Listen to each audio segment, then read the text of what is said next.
ফের ভূমিকম্পে কেঁপে উঠল এবার শিলিগুড়ি। 24 ঘন্টার ব্যবধানে কেঁপে উঠল সিকিমের বিস্তীর্ণ এলাকা। এবার রিক্টার স্কেলে কম্পনের মাত্রা 4.2। বিস্তারিত জানাবে পার্থ, রয়েছে আমার সঙ্গে।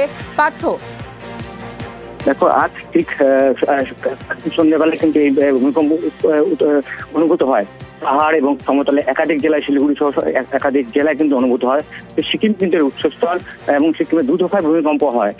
35 এবং 37 নাগাদ সিকিম ভূমিকম্প অনুভূত হয় এবং রিক্টার স্কেলে ছিল 4.6 এবং তার পরবর্তীতে দ্বিতীয়টি আপনার সকালে 3.8 ছিল রিক্টার স্কেল। স্বাভাবিকভাবে আমরা জানি দিনে গত পরশু রাতেও কিন্তু বেশ কয়েকবার ভূমিকম্পের ক্ষেত্রে ওঠে সিকিম এবং গোটা সিকিম জুড়ে কিন্তু যথেষ্ট আতঙ্ক ছড়ায় এবং পাশাপাশি সমতল জেলাগুলোতেও কিন্তু এই ভূমিকম্পের যে আতঙ্ক কিন্তু ছড়িয়ে পড়ে।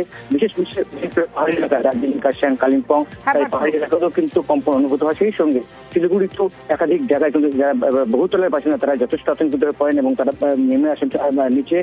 সব মিলে কিন্তু গত কয়েকদিন ধরেই এই পরপর ভূমিকম্পে যখন সিকিম কেঁপে উঠছে, ঠিক তার পাশাপাশি কিন্তু সমতলের জেলাগুলো কিন্তু কেঁপে উঠে। স্বাভাবিকভাবে কিন্তু আতঙ্ক ছড়িয়েছে পাহাড় থেকে সমতলে একাধিক জেলায়।